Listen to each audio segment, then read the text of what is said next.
HTML. Bueno, los inicios de HTML se deben a Tim Berners-Lee cuando trabajaba en el CERN, el Centro Europeo de Investigación Nuclear.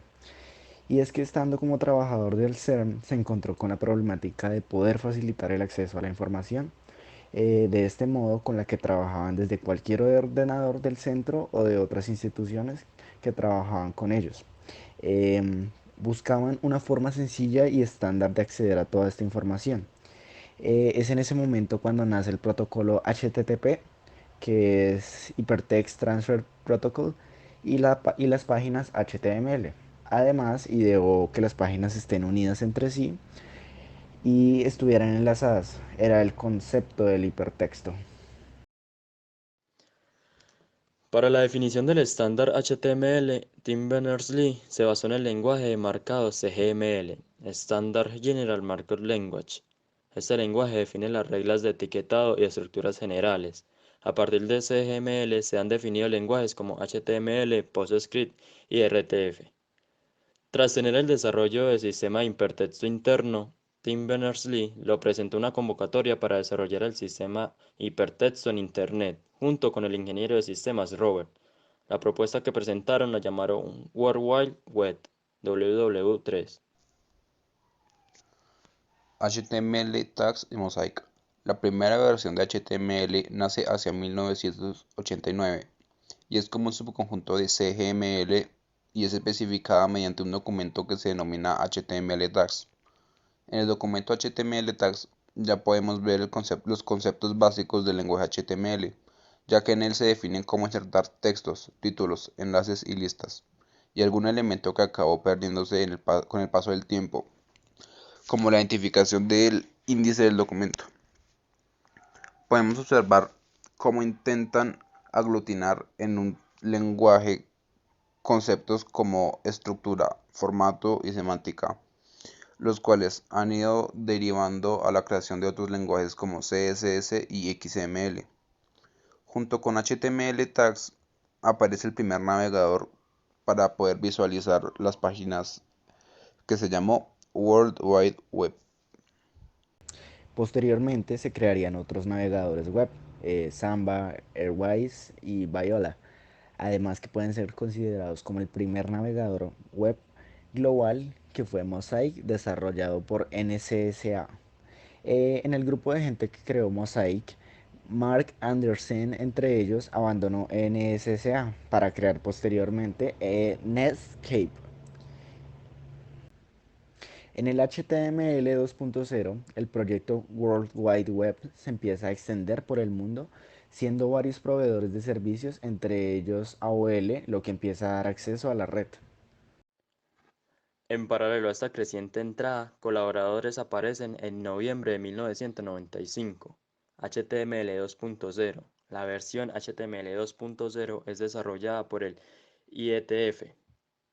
HTML 2.0 es la primera versión que podríamos considerar como estándar, o al menos definida por un organismo oficial.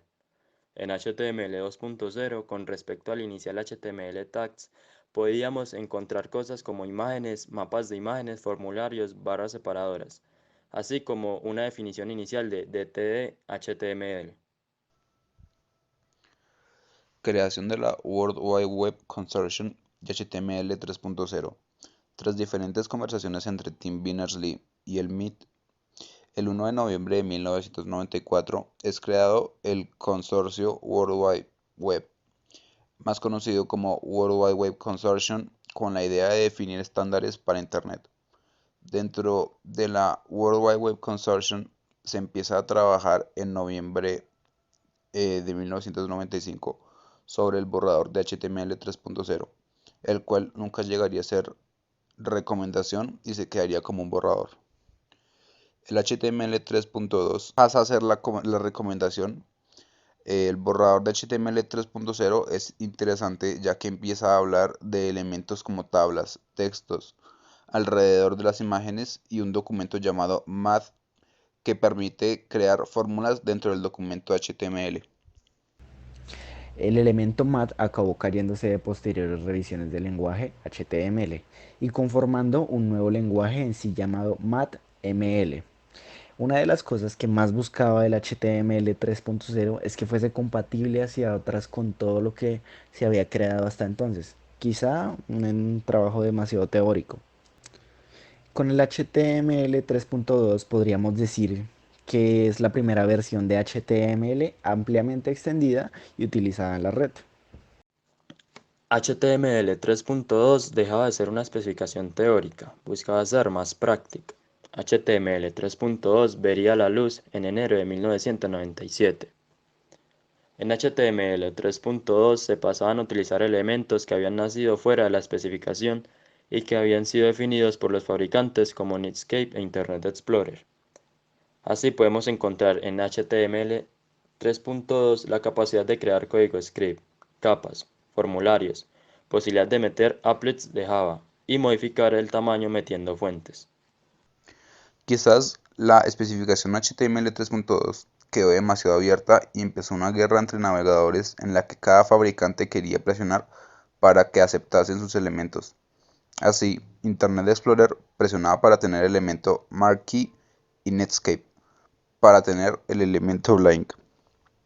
HTML4 en 1997 aparece por recomendación del World Wide Web Consortium HTML 4.0, una versión con novedades importantes, como las hojas de estilo CSS, la mejora de la accesibilidad a las páginas diseñadas, tablas complejas y la posibilidad de incluir pequeños programas o scripts y mejoras en los formularios.